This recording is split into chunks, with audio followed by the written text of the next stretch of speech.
ವಿಜಯೋತ್ಸವ ವೇಳೆ ನಡೆದ ಕಾಲ್ತುಳಿತ ಪ್ರಕರಣದ ಹಿನ್ನೆಲೆಯಲ್ಲಿ CM Siddaramaiah, DCM DK Shivakumar, ಗೃಹ ಸಚಿವ ಜಿ ಪರಮೇಶ್ವರ್ ತಮ್ಮ ಸಚಿವೆ ಸ್ಥಾನಕ್ಕೆ ರಾಜೀನಾಮೆ ನೀಡಬೇಕೆಂದು ಬಿಜೆಪಿ ಒತ್ತಾಯಿಸಿದೆ. ಶಿವಮೊಗ್ಗದಲ್ಲಿ ಪ್ರತಿಭಟನೆ ನಡೆಸಿದ ಬಿಜೆಪಿ ಕಾರ್ಯಕರ್ತರು ಕರ್ನಾಟಕ ಸರ್ಕಾರ ಭ್ರಷ್ಟ ದುಷ್ಟ ಸರ್ಕಾರ, ಪೊಲೀಸರಿಗೆ ಅಮಾನತು ಮಾಡಿರುವುದು ಎಷ್ಟು ಸರಿ ಎಂದು ಬಿಜೆಪಿಯವರು ಪ್ರಶ್ನೆ ಮಾಡಿದರು.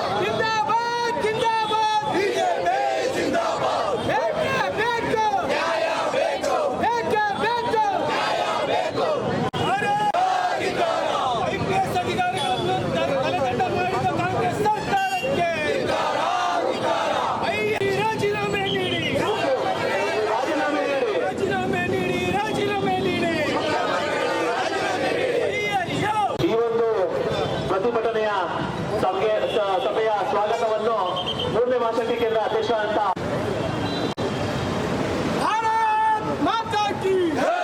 ಹರಸಾಹಸ ಮಾಡಿದ್ದರಿಂದ ರಾಜ್ಯ ಸರ್ಕಾರಕ್ಕೂ ಗೊತ್ತು, ಇದು ದೇಶ ಜನರಿಗೆ ಗೊತ್ತಾಗಿದೆ. ಒಂದೇ ದಿವಸ 3ನೇ ತಾರೀಕು RCB ಮತ್ತು ಪಂಜಾಬ್ ಕಿಂಗ್ಸ್ ಅದರ ನಡುವೆ ನಡೆದಂಥ ಮ್ಯಾಚು IPLನ ಫೈನಲ್ ಪಂದ್ಯ ಅತ್ಯಂತ ಯಶಸ್ವಿಯಾಗಿ ವೈಭವಯುತವಾಗಿ ಚೆನ್ನಾಗಿ ನಡೀತು. ಇದರ ಸಂಬಂಧಪಟ್ಟಂಗೆ ಕೋಟ್ಯಾಂತರು ಈ ಒಂದು ಕಾರ್ಯಕ್ರಮವನ್ನು, ಈ ಒಂದು ಪಂದ್ಯಾವಳಿಯನ್ನು ಆನಂದಿಸಿದರು. ಅದಕ್ಕೆ ಸಂಬಂಧಪಟ್ಟಂಗೆ RCB ಅವರು ವಿಜಯದ ಮಾಲೆಯನ್ನು ಹಾಕ್ಕೊಂಡು ಇವತ್ತಿನ ದಿವಸ ಇಡೀ ದೇಶದಾದ್ಯಂತ ಅತ್ಯಂತ ವೈಭವಯುತವಾಗಿ ಎಲ್ಲ ಕಡೆ ವಿಜಯೋತ್ಸವ ಆಚರಣೆ ಆಯಿತು. ಅವತ್ತಿನ ದಿವಸನೂ ಕೋಟ್ಯಾಂತರ ಜನ ಅಭಿಮಾನಿಗಳು ವಿಜಯೋತ್ಸವವನ್ನು ಆಚರಣೆ ಮಾಡಿದ್ರು. ಅದೇ ರೀತಿ ಒಳಗಡೆ RCBಯ ಮೂಲ ಯಾವುದು ಅಂತಂದರೆ ಬೆಂಗಳೂರು, ಕರ್ನಾಟಕ. ಅಲ್ಲೂ ಸಹ ಒಂದು RCBಯ ವಿಜಯೋತ್ಸವ ಮಾಡಬೇಕು ಅಂತಂದರೆ 3ನೇ ತಾರೀಕು RCB ಗೆದ್ದಾದ್ಮೇಲೆ 4ನೇ ದಿವಸ ಶಿವಮೊಗ್ಗ, ನಮ್ಮ ಕರ್ನಾಟಕದ ಬೆಂಗಳೂರಿನ ವಿಧಾನಸೌಧದ ಮುಂದ್ಗಡೆ ಸರ್ಕಾರದ ಕಡೆಯಿಂದ, ರಾಜ್ಯ ಸರ್ಕಾರದ ಕಡೆಯಿಂದ ಒಂದು ವಿಜಯೋತ್ಸವವನ್ನು ಆಚರಣೆ ಮಾಡಿ ಅಲ್ಲಿ RCBಯ ಎಲ್ಲ ಆಟಗಾರರಿಗೆ ಒಂದು ಅಭಿನಂದನಾ ಕಾರ್ಯಕ್ರಮವನ್ನು ಮಾಡಿದ್ರು. ಅದ್ರ ಬಗ್ಗೆ ನಮ್ಮದೇನು ಅಭ್ಯಂತರ ಇಲ್ಲ, ಅಭಿನಂದನಾ ಕಾರ್ಯಕ್ರಮ ಆಗಬೇಕು. ಆದರೆ ಅವಸರವಾಗಿ ಮಾಡುವಂಥ ಅವಶ್ಯಕತೆ ಇರಲಿಲ್ಲ. ಯಾಕೆಂತಂದರೆ 3ನೇ ತಾರೀಕು ಆಗಿದೆ, 4ನೇ ತಾರೀಕು ಈ ಥರ RCBಯ ಎಲ್ಲ ಆಟಗಾರರು ಕರ್ನಾಟಕಕ್ಕೆ ಬರ್ತಿದ್ದಾರೆ, ನಮ್ಮ ಬೆಂಗಳೂರಿಗೆ ಬರ್ತಿದ್ದಾರೆ ಅಂತಂದರೆ ಕೋಟ್ಯಾಂತರ ಜನ ಅಭಿಮಾನಿಗಳು ಸೇರುವಂಥ ಸಾಧ್ಯತೆ ಇರೋದು ಗೊತ್ತಿದ್ರೂ ಸಹ ಏಕಾಏಕಿಯಾಗಿ ಅವತ್ತಿನ ದಿವಸ ಕಾರ್ಯಕ್ರಮವನ್ನು ಇಟ್ಕೊಂಡು ಅದಾದಂಥ ಅನೇಕ ಬೆಳವಣಿಗೆಗಳು ನಿಮಗೆಲ್ಲ ಗೊತ್ತಿರೋವಂಥದ್ದು. ದುರ್ಘಟನೆಗಳು ಏನೇನಾಗಿದೆ ನಿಮ್ಗೆ ಗೊತ್ತಿದೆ. 11-12 ಜನ ಅಮಾಯಕ ಮುಗ್ಧ ಜೀವಗಳು ಅಲ್ಲಿ ಹೋಗಿರುವಂಥದ್ದು. ಸರ್ಕಾರವೇ ಇದ್ರ ಬಗ್ಗೆ ನೇರ ಹೊಣೆಯನ್ನು ಹೊತ್ಕೋಬೇಕು. ಯಾಕೆಂತಂದರೆ ಸರ್ಕಾರದಿಂದನೇ ಈ ಕಾರ್ಯಕ್ರಮ ಆಗಿರುವಂಥದ್ದು. ಮತ್ತು ಆ ಸರ್ಕಾರದ ಹೊಣೆಗಡಿತನವನ್ನು ಯಾವ ರೀತಿ ಇದೆ ಅಂತಂದರೆ, ಅಮಾಯಕ ಪಾಪ ಪೊಲೀಸ್ ಇಲಾಖೆ ಮೇಲೆ ಹಾಕ್ಬಿಟ್ಟು ಅವ್ರನ್ನ ಸಸ್ಪೆಂಡ್ ಮಾಡುವಂಥ ಕೆಲಸವನ್ನು ಮಾಡಿರುವಂಥದ್ದು. ನಿಮ್ಮ ಬೇಜವಾಬ್ದಾರಿತನಕ್ಕೆ ಪೊಲೀಸ್ ಇಲಾಖೆ ನಿಮ್ಗೆ ಸಿಗ್ತಾ? ನಿಮಗೆ ಯಾಕೆ ಈ ರೀತಿಯಾಗಿ ಮಾಡ್ತಾ ಇದ್ದೀರಾ? ದಯಮಾಡಿ ಇದ್ರ ಥರ ಆಗಬಾರ್ದು.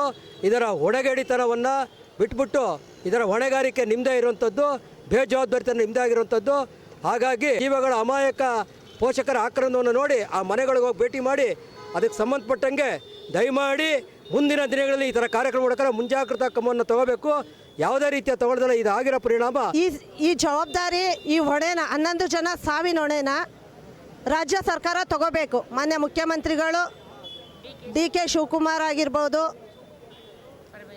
ಪರಮೇಶ್ವರ್ ಆಗಿರ್ಬೋದು, ಹೋಮ್ ಮಿನಿಸ್ಟರ್ ಆದಂಥವರು, ಇವರು ಜವಾಬ್ದಾರಿ ತಗೋಬೇಕು. ಯಾಕೆ ಅವ್ರಿಗೆ ಗೊತ್ತಿರಲಿಲ್ವಾ? ಅಲ್ಲಿ ಕಾರ್ಯಕ್ರಮ ಮಾಡ್ತೀವಿ ಅನ್ನೋದು ಅವ್ರಿಗೆ ಮೊದಲೇ ಗೊತ್ತಿತ್ತಲ್ವ? ಆ ಕಾರ್ಯಕ್ರಮಕ್ಕೆ ಏನೇನು ಕ್ರಮ ತಗೋಬೇಕಂತ ಗೊತ್ತಿತ್ತಲ್ವ? ಅದನ್ನೆಲ್ಲ ಫಸ್ಟೇ ಇವರು ತಗೊಂಡು ಮಾಡಿದರೆ ಈ ಹೇಯ ಕೃತ್ಯ ಆಗ್ತಿರ್ಲಿಲ್ಲ. 11 ಸಾವುಗಳಿಗೆ ಹೊಣೆ ಯಾರಾಗ್ತಾರೆ? ಇವ್ರು ಯಾರಾದರೂ ಹೊಣೆ ಆಗ್ತಾರಾ? ಇವರು ಅವ್ರ ಮನೆಗೆ ಬಂದು ಅವ್ರ ಮನೇನ ನಡೆಸ್ತಾರ? ಇವರು ಇವತ್ತು ಪರಿಹಾರ ಯಾರು ಬೇಕಾದ್ರೂ ಕೊಡ್ಬೋದು ರೀ. ಅವ್ರ ಮನೆ ನಡೆಸೋಕ್ಕಾಗತ್ತಾ?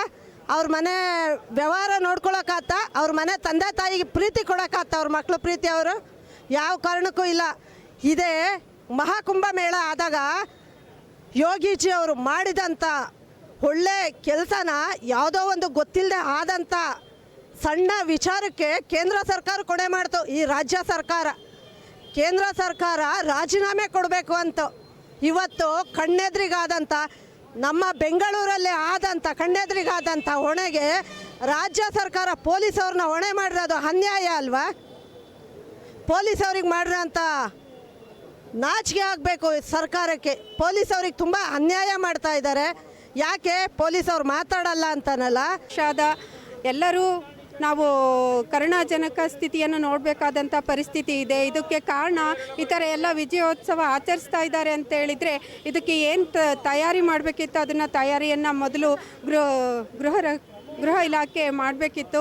ಇದು ತಪ್ಪಾಗಿದೆ ಗೃಹ ಇಲಾಖೆಯಿಂದ. ಆ ತಪ್ಪಿಗೆ ಬೇರೆಯವ್ರನ್ನ ಹೊಣೆ ಮಾಡ್ಬೋದು. ಯಾರಿಗೆ ತಪ್ಪು ಮಾಡಿದಾರೋ ಅವರಿಗೆ ಶಿಕ್ಷೆ ಕೊಡಬೇಕು. ಶಿಕ್ಷೆ ಕೊಡೋದು ಅಂದರೆ ಜನಗಳನ್ನು ಇವರು ಅವಾಯ್ಡನ್ನು ಮಾಡಬೇಕಿತ್ತು. ಎಲ್ಲಿ ಜಾಸ್ತಿ ಬರ್ತಾ ಇದ್ದಾರೆ ಅವರಿಗೆ ಮಾಹಿತಿಯನ್ನು ಇನ್ಸ್ಟ್ರಕ್ಷನ್ಸನ್ನು ಕೊಟ್ಬಿಟ್ಟು ಜನ ತುಂಬ ಜಾಸ್ತಿ ಆಗ್ತಾ ಇದೆ, ಇದನ್ನು ಅವಾಯ್ಡ್ ಮಾಡಿ ನಿಮ್ಮ ಮನೆಗಳಿಗೆ